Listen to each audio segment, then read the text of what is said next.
La Biblia se puede tomar, siempre digo esto, como un libro histórico y como un libro sobrenatural. Y casi siempre he hablado de por qué se puede tomar como un libro histórico.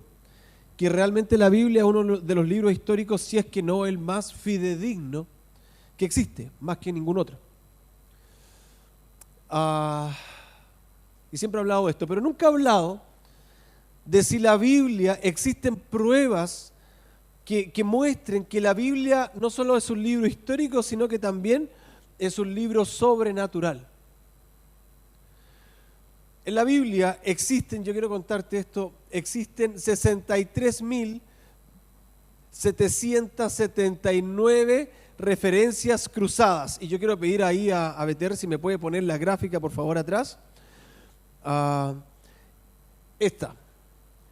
Aquí hay 63.779 referencias entre la Biblia. De un libro a otro, de Génesis, Apocalipsis, etc. Estas 63.779 referencias fueron escritas por 40 hombres, la mayoría de los cuales nunca se conocieron. Si un hombre pudiera escribir un libro tan articulado como este, uno solo, sería considerado probablemente el mejor compositor que el mundo haya conocido, un verdadero genio. Y la Biblia no solamente fue escrita por 40 hombres, sino que también fue escrito en 3 idiomas distintos: griego, hebreo y arameo. Y fue escrito en 3 continentes distintos: Europa, Asia y África. Y no solo fue escrito en 3 continentes, sino que fue escrito durante un periodo de 1500 años. Y cada una de esas referencias, de esas 63.000 referencias, coinciden exactamente entre ellos. La Biblia no es solo un libro, son 66 libros que los hombres escribieron bajo la guía divina del Espíritu Santo. La Biblia es el libro más leído en toda la historia de la humanidad. También es el libro más vendido desde que se tiene registro. Y también es el libro más traducido de todos los tiempos. Esa Biblia sobrenatural, que hubiera sido imposible escribirla sin inspiración divina, cuenta en el Antiguo Testamento con 300 profecías respecto de la venida de Jesús. 300 profecías que fueron escritas, muchas de ellas 1200 años antes de que naciera, hasta 400 años antes de que él naciera. 300 profecías que se cumplieron a cabalidad. Según yo, que soy pastor y es obvio, hace falta más fe para creer que todo eso pasó por coincidencia, más que porque realmente se cumplió, porque Dios lo planificó así. Y el libro de Isaías, del profeta Isaías, se escribió 700 años aproximadamente antes del nacimiento de Jesús.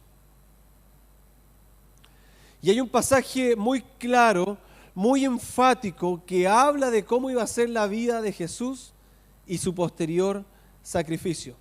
Y yo quiero comenzar a leerte Isaías capítulo 53. En donde comienza la historia de amor más cruel que la humanidad ha conocido. Aquella única historia que se haya visto en donde el héroe muere por el villano. Isaías 53:1 dice: ¿quién ha creído nuestro mensaje? ¿A quién ha revelado el Señor su brazo poderoso? Mi siervo creció en la presencia del Señor, como un tierno brote verde, como una raíz en tierra seca. No había nada hermoso ni majestuoso en su aspecto, nada que nos atrajera hacia él. Fue despreciado y rechazado, hombre de dolores, conocedor del dolor más profundo. Nosotros le dimos la espalda y desviamos la mirada.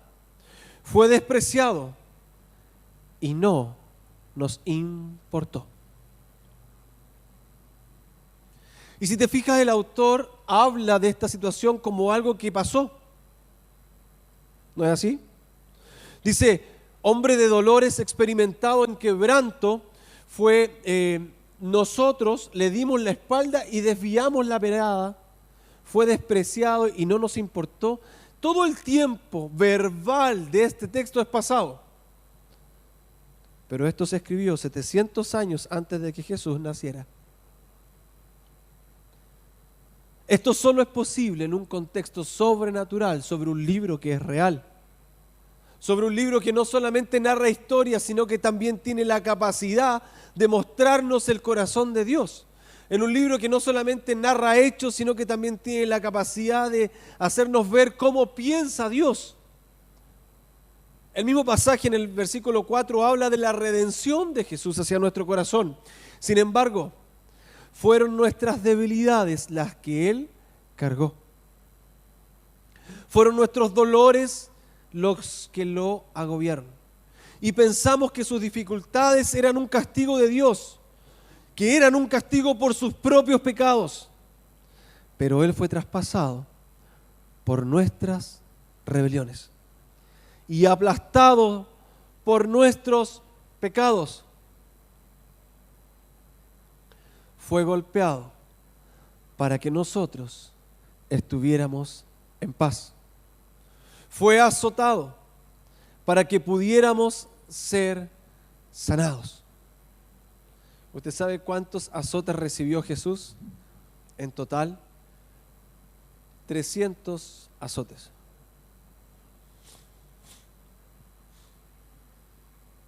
¿Cuántos aquí cuando eran niños los papás les dieron correazo?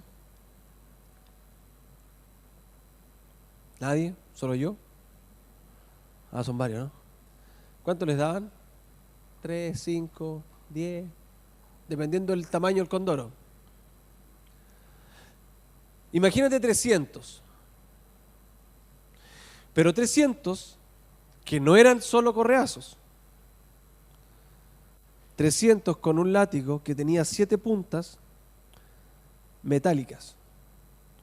300 que cuando estaban grabando La Pasión de Cristo con Jim Caviezel, él por error le dieron 2 latigazos. ¿Sabían eso? Y uno de esos que le dio en la espalda, por error del actor pajarón que le pegó, le dejó un tajo en la espalda de 14 centímetros. Imagínate 300.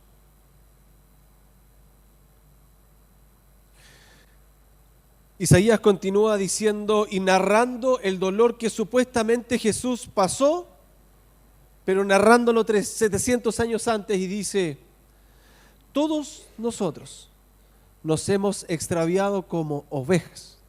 Hemos dejado los caminos de Dios para seguir los nuestros. Sin embargo, el Señor puso sobre Él los pecados de todos nosotros.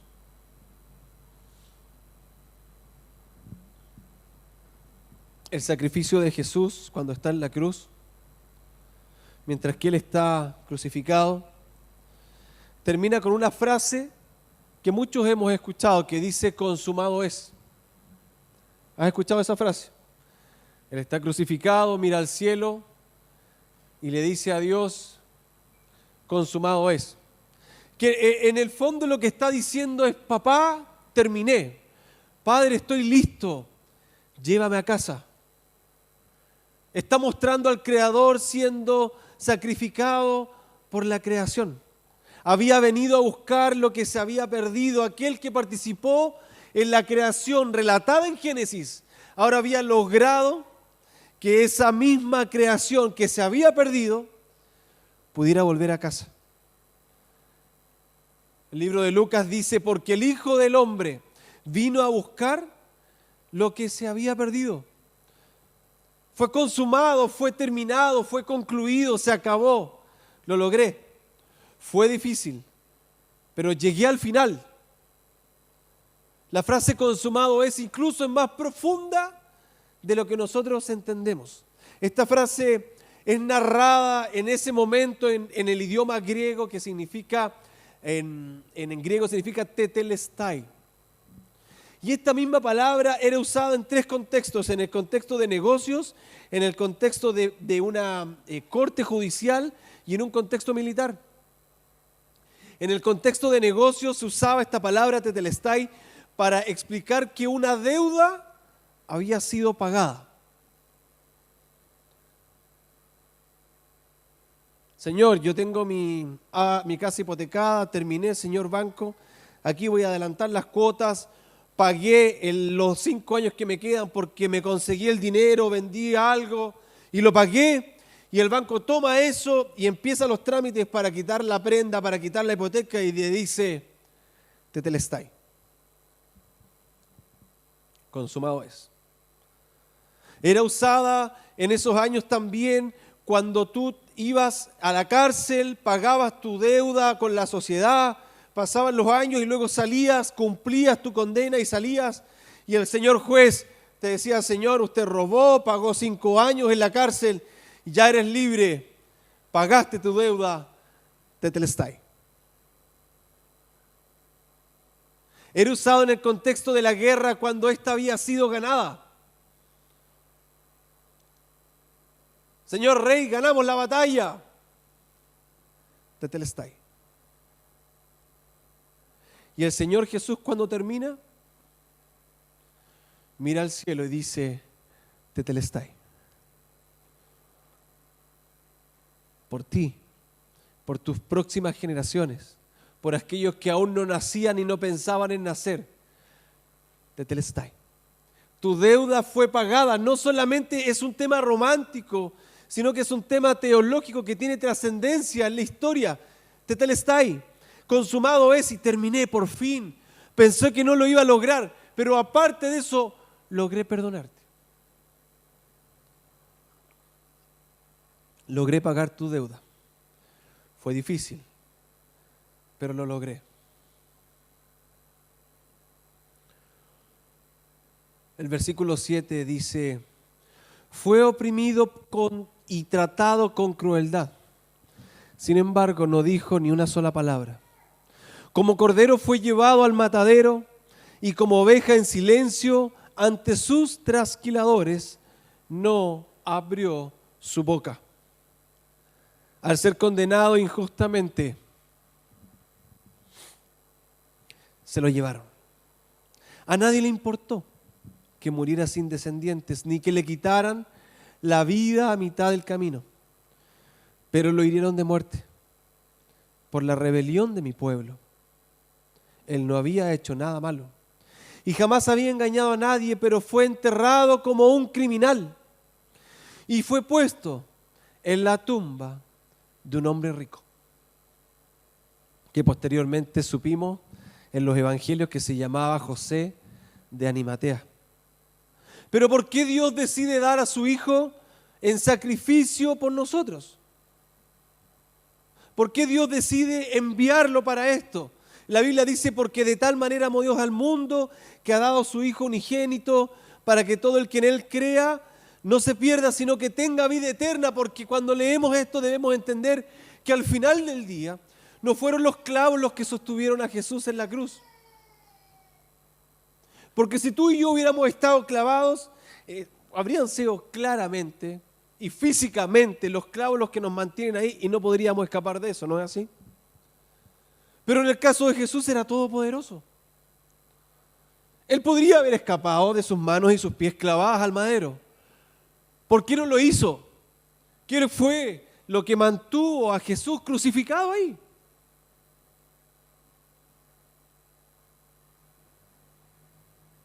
Y es complejo entenderlo, porque como seres humanos nos cuesta aceptar esto, porque al final del día,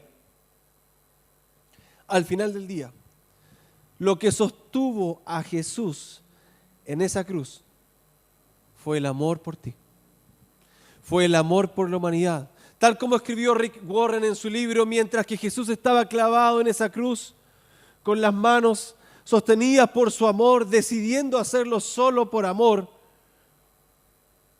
Él nos decía, mira mis manos, así tan grande es mi amor por ti, que prefiero morir a vivir sin ti. Porque si Jesús no habría muerto, hubiéramos estado condenados a vivir toda una eternidad lejos de Él. Sin posibilidad. Y la única forma era que Él pagara por nosotros. Y dijera, prefiero morir a vivir sin ti.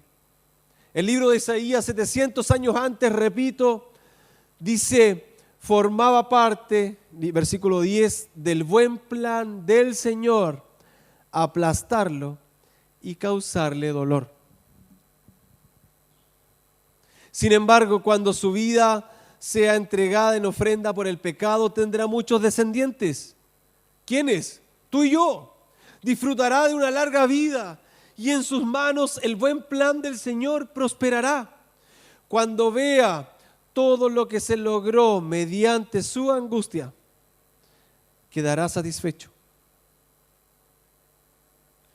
Y a causa de lo que sufrió, mi siervo justo hará lo posible. Que muchos sean contados entre los justos, porque Él cargará con todos los pecados de ellos. Y luego concluye Isaías. Yo le rendiré honores de un soldado victorioso, porque se expuso a la muerte. Fue contado entre los rebeldes, cargó con los pecados de muchos e intercedió por los transgresores. La Biblia habla de un hombre que estuvo crucificado al lado de Jesús, que era un ladrón, que incluso era más que un ladrón, era un asesino, porque no solo robaba a cualquiera, sino que él hacía portonazos, encerronas, y los dejaba medios heridos. ¿Recuerdan la parábola del buen samaritano, de un hombre que iba viajando, lo golpearon, lo dejaron heridos? Esto hacía él. Asaltaba a los viajeros, los golpeaba, los mataba y se robaba sus cosas. Y ese hombre narra la Biblia que le dice a Jesús en el momento que estaba muriendo: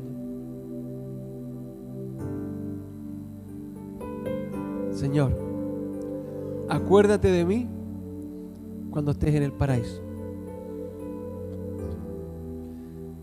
Probablemente ese pobre diablo no había hecho nada bueno en su vida. No había ido a una iglesia, no había tomado una santa cena, no había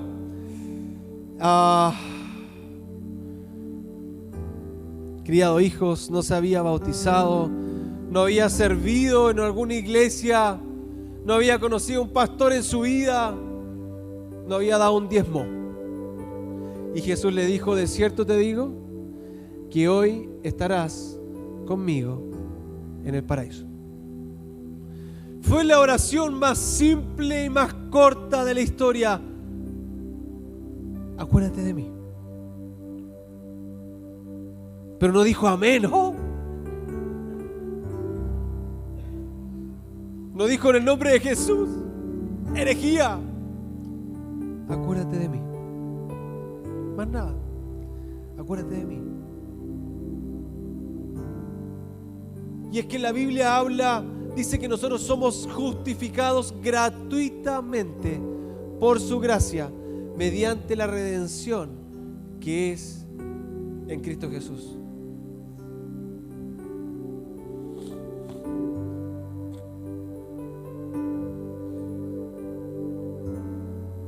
Hay una historia que una vez conté de un hombre que se enamoró perdidamente de una mujer. ¿Cuántos le ha pasado eso? Se enamoraba perdidamente. Bien. Pero este hombre fue distinto a su historia, o tal vez igual y alguna vez le pasó. Se enamoró de una mala mujer. No voy a hacer que levante la mano si usted se ha enamorado de una mala mujer, porque puede ser que sea la actual. No, mentira. Y esta mala mujer, como es común, se llevaba mal ¿Con quién? Un saludo a la suegra.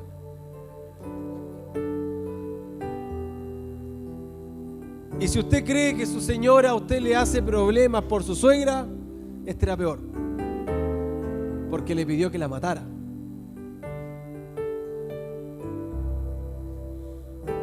Este hombre enamorado accede a matar a su madre por el amor de esta mala mujer.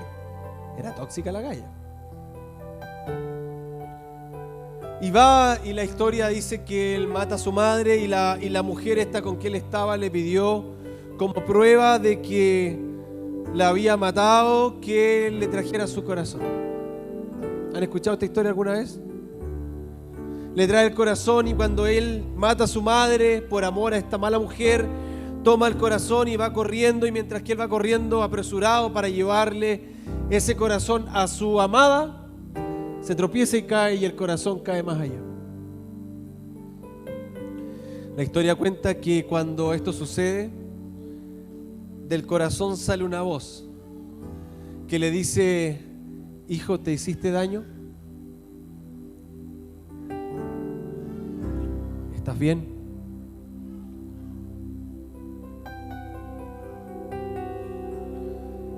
A veces nos cuesta entender el sacrificio de Jesús porque nuestra mente es limitada. Pero al final del día es exactamente lo que pasó aquí. Él, cuando estaba en la cruz muriendo, no sentía rencor por aquellos que le clavaron. Es más, dijo: Padre, perdónalos porque no saben lo que hacen. O sea, él iba con ese corazón, prueba del delito, y aunque estaba muerto, seguía preocupándose por nosotros. Aunque estaba muerto, al igual que esa madre, ese amor incondicional de una madre a un hijo, él dijo: perdónalos. Lo habían arrestado, lo sentenciaron injustamente. Pedro lo negó 3 veces, había sido encarcelado, recibió 300 latigazos, había tenido una corona de espinas, golpeados con palos en la cabeza hasta que se enterraran las espinas en su cráneo. Había cargado una cruz que pesaba entre 40 y 50 kilos. Probablemente sus hombros estaban ya sin piel y dislocados por el peso que tuvo que cargar. Ya Jesús había sido crucificado junto a otros 2 ladrones de la misma época. Recibía palabras de odio. El ambiente estaba muy complicado. Frases despectivas como: si eres el Hijo de Dios, bueno, sálvate. No puedes salvarte a ti, ¿qué vas a salvar a otros? Y en medio de eso se escucha: Padre, perdónalos. Pero lo estaban matando, sí, pero perdónalos.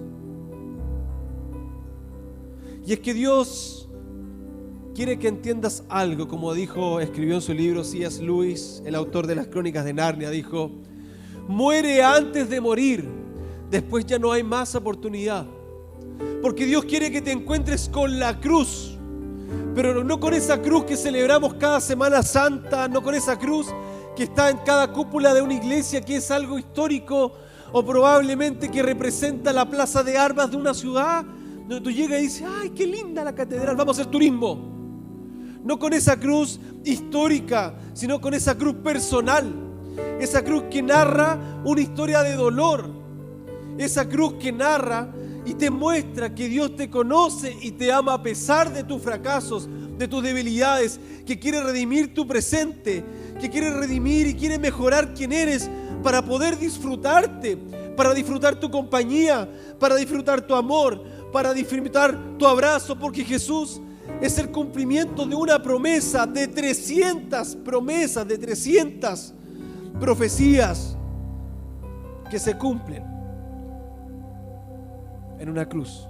Una cruz que te recuerda cada día que eres amado, que no estás solo. Una cruz que te recuerda a Cristo. Una cruz que te recuerda una promesa que es la vida abundante que Él te quiere dar.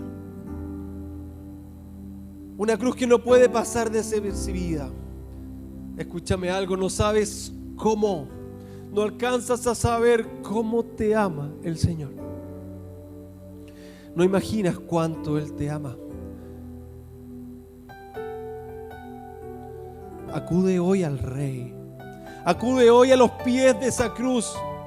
Sí, Señor, yo sé que he hecho estragos con mi vida, sé que lo he pasado mal, sé que me he equivocado y que probablemente soy el que más se equivoca, soy la oveja negra en mi familia, todo me molesta, como sea, lo he arruinado. Yo también. Pero esa cruz se pone de pie como algo más allá que solo un símbolo, como algo que tú cuando la miras consigue recordarte que eres amado. Eres amado. No es solo un símbolo. Eres amado. Y yo no sé cuál es tu situación familiar. Yo no sé cuál es tu situación sentimental. Yo no sé cómo lo estáis pasando, pero eres amado. No estás solo. Pero esto se tiene que concretar con una decisión personal por Él. Eres amado.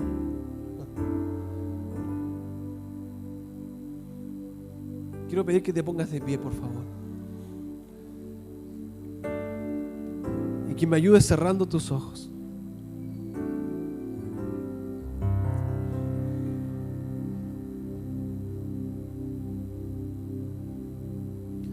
Yo quiero enamorarme más de ti. Enséñame a amarte y a vivir conforme a tu justicia y tu verdad. Con mi vida quiero adorar.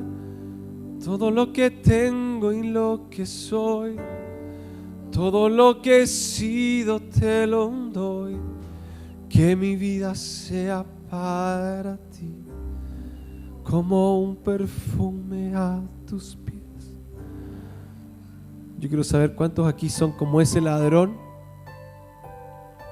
que a pesar de no haber hecho nada bien, de estar muriendo como lo despreciado de la sociedad, a pesar de todo eso, dijo: acuérdate de mí.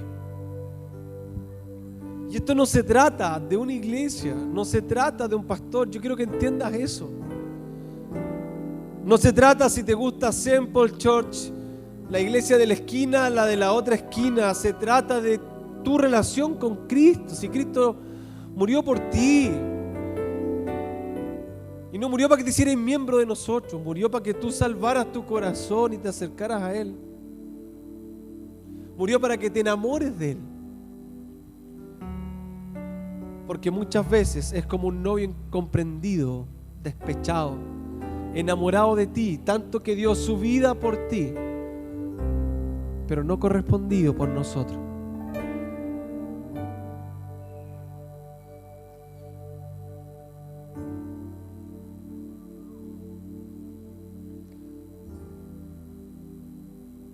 Señor Jesús, Señor Jesús, toca nuestras vidas hoy. Muéstrate en medio nuestro.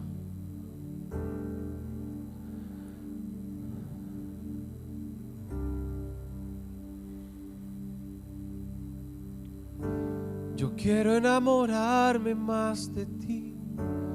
Enséñame a amarte y a vivir conforme a tu justicia y tu verdad. Con mi vida quiero adorar todo lo que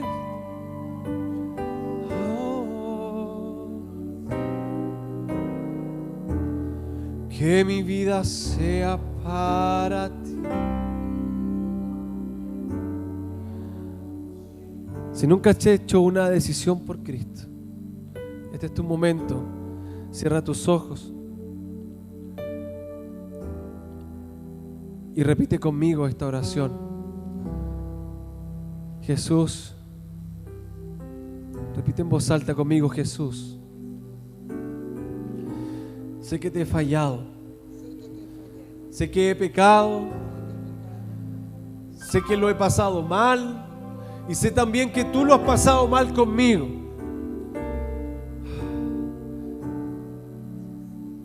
Pero hoy quiero que me aceptes. Dios, hoy corro esa cruz. Perdóname. Entra en mi vida. Hazme parte de tu familia. Entra en mi vida, por favor. Te amo, Dios. Entra en mi vida. Perdóname.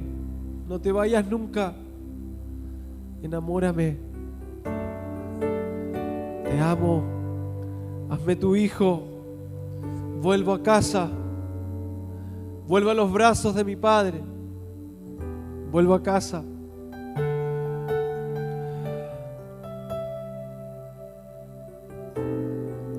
En el nombre de Jesús.